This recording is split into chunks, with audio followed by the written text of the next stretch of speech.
Well, I totally fucked up the filming for this video. I had a 3-hour session in the car. Car was great, which you're going to see. But all the filming I did, my GoPro gives me prompts. 2 beeps for on, 3 beeps for off, something like that. I got the prompts wrong. So every time I thought I was turning the GoPro on, I was turning it off. And every time I thought I was turning it off, I was turning it on. So all I did is film myself talking shit at the side of the car in the pit and got no in-car footage at all. So you've got these pictures to look at of it going around the track. But luckily I filmed a short piece after the track day and some friends was there and they did some filming. So we can salvage a video from this just about. But yeah, no cool in-car footage or nothing like that because I am a complete knobhead. But that's how it goes. Super quick video now because all my memory's full on my phone. But we're back at the yard now because it was just a half day at Curborough today, and I'm going to put all the footage together. And what can I say? So we went there to see how the chassis being welded and modified is going to hold up. Poker, absolutely perfect. So first test was get it off the truck, send it round. Is that okay? That was fine, but it was missing its bollocks off and it felt like fueling to me. So it's been stood a long time, although it runs in this yard. Once it gets on the other progressions on the carb, we don't know what's going on there because it's not strict the carbs.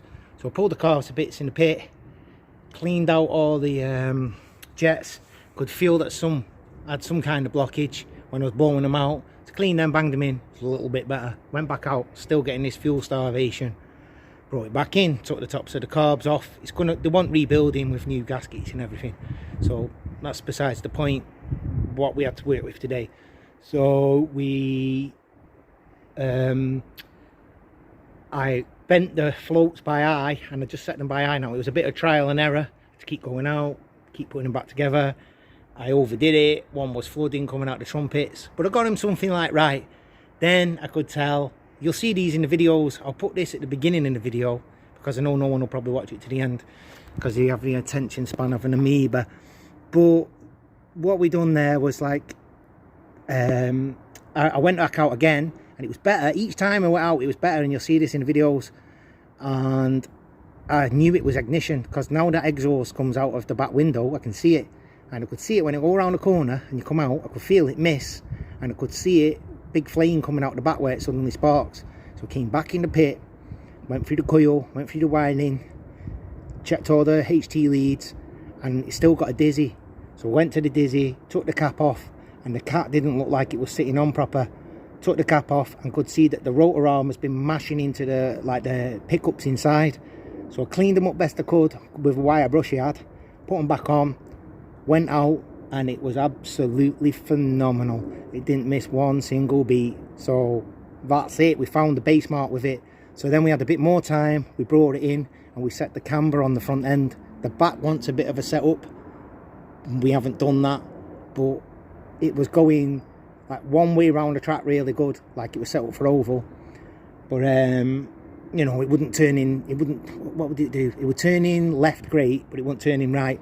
So it would turn in right, but not as good. So we set the camber by eye in the pits, messed about, trial and error again, sent it out. The thing was turning on a sixpence. It was unbelievable. So at the end of the 3 hours, I've had this car 5 months now. We've only had 2 outings in it. The first one was a disaster, lasted 2 minutes. So, you know, it's all right getting it sorted here, static, and running here and all the rest of it. But you won't find these problems till you run it properly, which we did today. And then we managed to fix all the problems there at the pit with the most basic of tools. So it's getting the go ahead for go for a bigger track now, which will be Brighton Park, because they accept this kind of thing. But I'm going to get on with modifying it now and painting it and all the rest of it. Now I've got that base mark.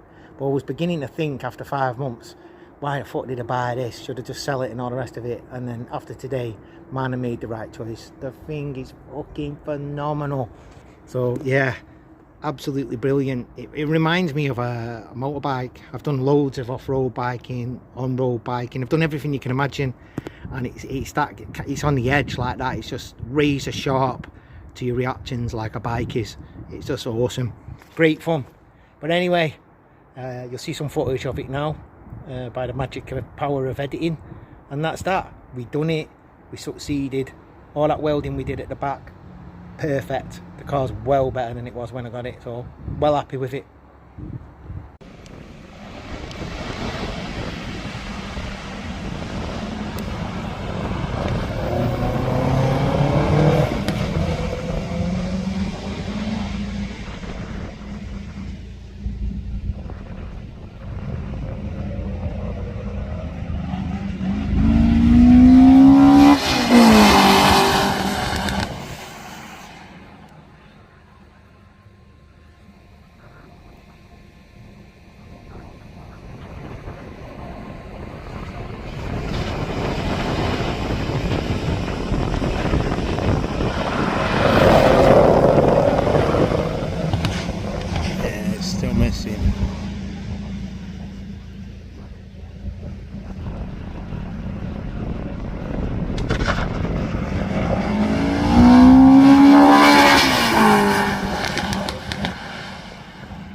Right, so now I'll show you the footage of the final run when we got the ignition working right, we got the camber right, we just got everything right on the car and it was going well.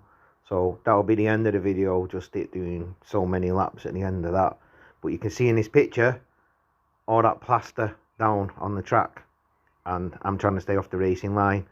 Well, what happened was, my friend who's took this footage, he was there in his Toyota Starlet, a proper Toyota Starlet, and he's got one of them sandwich plates on his for an oil cooler. So you got the sandwich plate and you screw your oil filter on it, and you have that little tube that runs through it, that threaded tube to screw it on. That fucking snapped off his car. You can't make it up. That snapped off his car, and he slicked the track. So the track was shut for about half an hour, maybe 45 minutes. It's hard to say, but the track was shut for quite a while, well slicked up. So they warned me about going out because I was going out on slicks. But I went out, but it was a good run and the car was going well. We got everything sorted. But you can see in the video, I had to stay off that line. So just explaining what was going on there. But this is it. Now you're going to see it going around, and it was running perfect in this. But that's all I got for you, because like I say, I fucked the video up proper. But I'm rough as a bear's horse. What can I do? It's just how I am. Never mind, the car worked. That's all that matters. See you on the next one.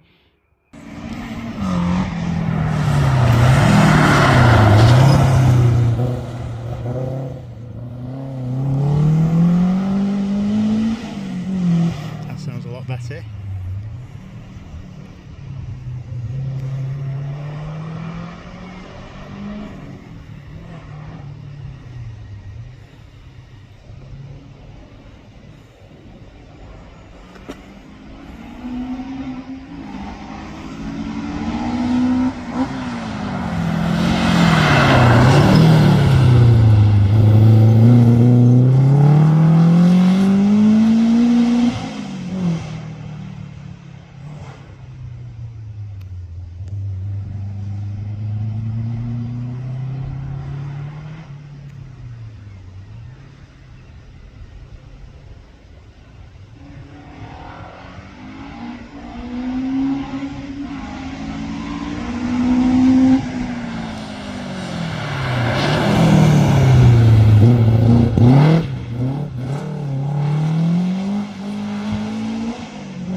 You can see where my oil spill started, can't you?